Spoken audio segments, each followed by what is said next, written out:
भारत के सबसे remote island great Nicobar में एक ऐसा मेगा प्लान बन रहा है ना, जो या तो देश के लिए एक बहुत बड़ा स्ट्रेटेजिक मास्टर स्ट्रोक साबित होगा या फिर एक बेहद भयानक इकोलॉजिकल डिजास्टर। आज के इस एक्सप्लेनर में हम इन्हीं दोनों पहलुओं को बिल्कुल आसान भाषा में और एकदम निष्पक्ष तरीके से समझेंगे। बिना किसी देरी के चलिए शुरू करते हैं। 2000 करोड़ रुपए। जी हां, बिल्कुल सही सुना आपने। भारत सरकार अपने इस सबसे रिमोट आइलैंड पर अचानक से ये भारी भरकम रकम खर्च करने जा रही है। अब सोचने वाली बात यह है कि ग्रेट निकोबार पर ना तो कोई बहुत बड़ी आबादी रहती है और ना ही वहां कोई बड़ी इंडस्ट्री है। तो फिर वहां आखिर ऐसा क्या बनने वाला है जिसके लिए इतना बड़ा बजट तय किया गया है? सच कहूं तो ये एक ऐसा रहस्य है जो सीधा हमारी नेशनल सिक्योरिटी से जुड़ा है। तो चलिए सीधे इस ब्लूप्रिंट को डिकोड करते हैं। सरकार ने इस आइलैंड के लिए जो मेगा प्लान तैयार किया है उसके 4 सबसे बड़े हिस्से हैं। पहला है एक विशाल इंटरनेशनल पोर्ट जहां दुनिया भर के बड़े बड़े जहाज आकर रुकेंगे। दूसरा है एक नया इंटरनेशनल एयरपोर्ट, और यहां ध्यान देने वाली बात यह है कि यह सिर्फ आम नागरिकों के लिए नहीं होगा बल्कि हमारी सेना के भी काम आएगा। तीसरा, पूरे आइलैंड की बिजली की जरूरतें पूरी करने के लिए एक 450 मेगावाट का पावर प्लांट लगाया जाएगा।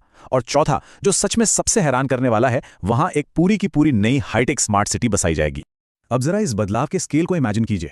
एक तरफ है आज का ग्रेट निकोबार, बिल्कुल शांत, अछूता और दुनिया की भीड़-भाड़ से कोसों दूर। और दूसरी तरफ है इसका फ्यूचर विजन, एक ऐसा हाईटेक स्मार्ट सिटी हब जिसकी तुलना सीधे तौर पर सिंगापुर और हांगकांग जैसे ग्लोबल शहरों से की जा रही है। मतलब एक शांत और घने जंगल को सीधे दुनिया के सबसे बिजी इकोनॉमिक हब्स के लेवल पर ले जाने की तैयारी चल रही है। अब आपके मन में यह सवाल जरूर आ रहा होगा कि सरकार आखिर एक इतने शांत आइलैंड को शहर बनाने का इतना बड़ा रिस्क क्यों ले रही है? इसका सीधा सा जवाब है मलक्का स्ट्रेट।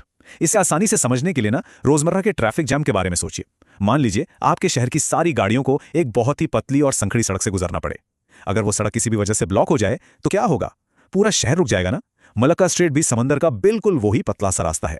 ये एक ऐसा क्रिटिकल बॉटलनेक है जहां से दुनिया का 30% व्यापार और चाइना का सबसे ज्यादा तेल गुजरता है। और यही वो पॉइंट है जो इंडिया की रणनीति को जबरदस्त रूप से मजबूत करता है। ग्रेट निकोबार इस मलक्का स्ट्रेट के बिल्कुल मुहाने पर है, यानी एकदम करीब। सबसे अहम बात यह है कि अगर कल को चाइना बॉर्डर पर कोई भी गड़बड़ी करता है तो इंडिया इस नए बेस का इस्तेमाल करके चाइना का पूरा समुद्री व्यापार और उसकी तेल सप्लाई की लाइन को पूरी तरह से ब्लॉक कर सकता है। सीरियसली, ये मेगा प्रोजेक्ट चाइना को घेरने के लिए इंडिया का एक बहुत बड़ा और अचूक मास्टर स्ट्रोक माना जा रहा है। लेकिन जैसा कि हम सब जानते हैं, हर बड़े प्लान की एक भारी कीमत चुकानी पड़ती है। यहां भी 2 बिल्कुल अलग पहलू सामने आते हैं। एक तरफ तो वो स्ट्रेटेजिक और इकोनॉमिक फायदे हैं जिनकी हमने भी बात की, जैसे चाइना के प्रभाव को रोकना, एक हाईटेक स्मार्ट सिटी बनाना और एक ग्लोबल हब तैयार करना। लेकिन दूसरी तरफ का नुकसान भी बहुत बड़ा है। इस प्रोजेक्ट के लिए करीब 130 स्क्वायर किलोमीटर का पुराना जंगल साफ किया जाएगा, लाखों पेड़ कटेंगे और वहां रहने वाली मासूम आदिवासी जनजातियों के घर खतरे में पड़ जाएंगे। 8.5 लाख, ये एक ऐसा आंकड़ा है जो सच में गहराई से सोचने पर मजबूर कर देता है। जी हां, 8.5 लाख पुराने और विशाल पेड़ इस कंक्रीट के इंफ्रास्ट्रक्चर के लिए काट दिए जाएंगे। हम यहां किसी छोटे मोटे बगीचे की बात नहीं कर रहे हैं। ये 130 स्क्वायर किलोमीटर का बेहद घना और प्राचीन जंगल है जिसे सिर्फ स्मार्ट सिटी और पोर्ट की नींव रखने के लिए कुर्बान किया जाएगा। इतने बड़े पैमाने पर पेड़ों का कटना प्रकृति के लिए एक बहुत बड़ा झटका है। और देखिए, बात सिर्फ पेड़ों या प्रकृति की नहीं है, इंसानों पर भी इसका बहुत गहरा और शायद कभी ना सुधरने वाला असर पड़ने वाला है।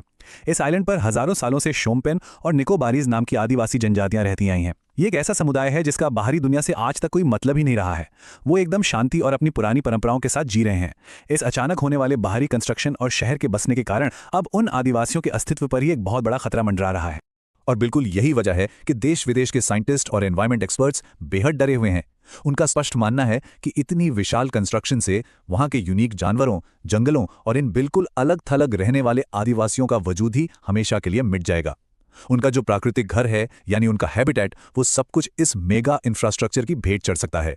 एक्सपर्ट्स के माने तो ये एक ऐसा नुकसान है जिसकी भरपाई शायद भविष्य में कभी नहीं हो पाएगी। तो अंत में इस पूरे एक्सप्लेनर को समझने के बाद हमारे सामने एक बहुत ही गंभीर सवाल खड़ा होता है। क्या देश की सुरक्षा, ग्लोबल ट्रेड और विकास के लिए इतने बड़े प्राचीन जंगल और इन आदिवासियों की शांति की कुर्बानी देना सही है, या फिर क्या नेशनल सिक्योरिटी को मजबूत करने का कोई और रास्ता निकाला जाना चाहिए? सच कहूं तो ये एक ऐसा धर्म संकट है जिसका जवाब बिल्कुल भी आसान नहीं है। एक तरफ देश की सुरक्षा है तो दूसरी तरफ हमारी अनमोल प्रकृति। ये एक ऐसा विषय है जिस पर हम सभी को गहराई से विचार करने की आवश्यकता है। आज के इस एक्सप्लेनर में बस इतना ही।